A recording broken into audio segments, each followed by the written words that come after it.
आणि आता पुढचा रिपोर्ट. मंत्री निवांत झाले आहेत का? मिळालेली खुर्ची नेहमीसाठी आहे असं गृहीत धरतायत का? अशी काळजी महायुतीतल्या दोन पक्षांना तरी वाटतेय. हे दोन पक्ष आहेत राष्ट्रवादी आणि शिवसेना. 3च दिवसांपूर्वी पक्षाची कामं करा नाहीतर पद सोडा असा निर्वाणीचा इशारा अजितदादांनी आपल्या मंत्र्यांना दिला होता. तसाच इशारा आता एकनाथ शिंदेंनी आपल्या मंत्र्यांना दिल्याचं कळतंय.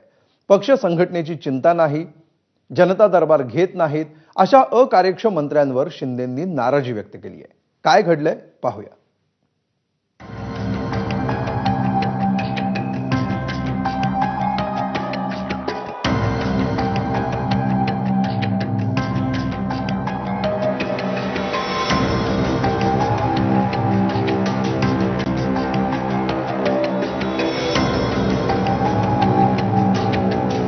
स्थानिक स्वराज्य संस्था निवडणुकीच्या तोंडावर एकनाथ शिंदेंनी शिवसेना मंत्री आणि पदाधिकाऱ्यांची चांगलीच कानउघडणी केली आहे.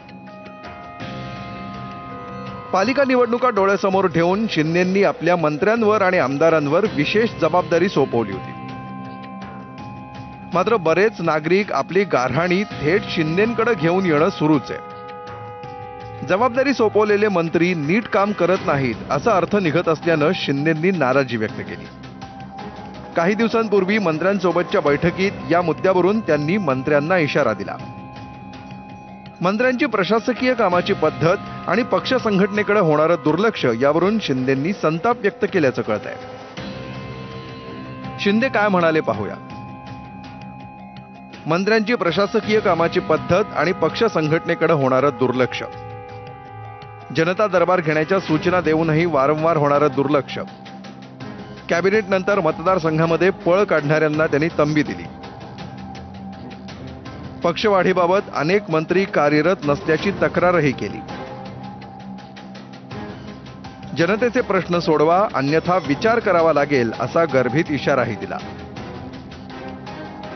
या मुद्द्यावरून ठाकरेंचे खासदार संजय राऊत यांना मात्र चांगलंच खाद्य मिळालं.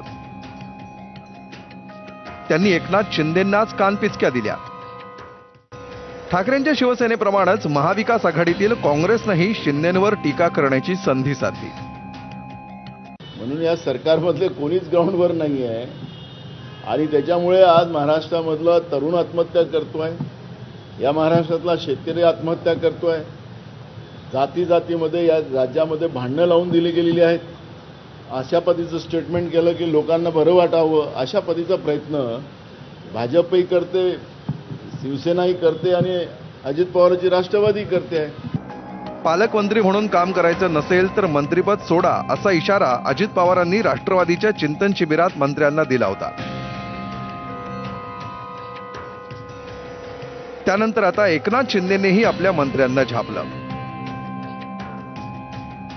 यावर महायुतीचे ज्येष्ठ मंत्री छगन भुजबळांनी काय प्रतिक्रिया दिली आहे पाहूया.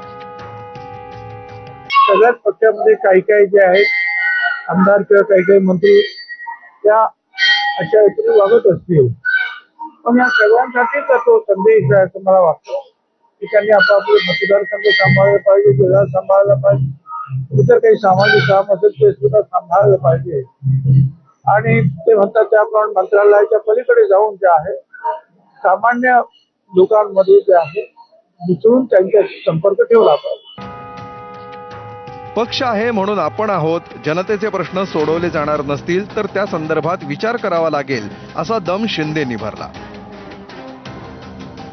2.5 वर्षांनंतर मंत्रिमंडळात फेरबदल होऊ शकतो असे संकेतही शिंदेंनी अकार्यक्षम मंत्र्यांना दिल्याचं कळतंय.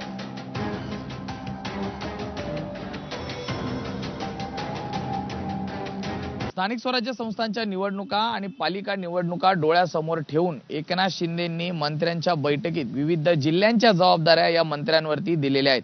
मात्र प्रामुख्याने सांगायचं झालं तर याच निवडणुकांमधनं येणारा जो निकाल आहे त्या आधारावरतीच त्या मंत्र्यांचं 2.5 वर्षानंतरचं मंत्रिमंडळातलं स्थान हे राहील असं सूचक वक्तव्य हे त्या बैठकीत केल्याची देखील जोरदार चर्चा आहे. त्यामुळे एकूणच शिवसेनेचे मंत्री हे आता या निवडणुकांच्या पार्श्वभूमीवरती कामाला लागल्याचं पाहायला मिळतंय. व्हिडिओ जर्नलिस्ट सचिन स्वामी, सूरज सावंत, एबीपी माझा, मुंबई.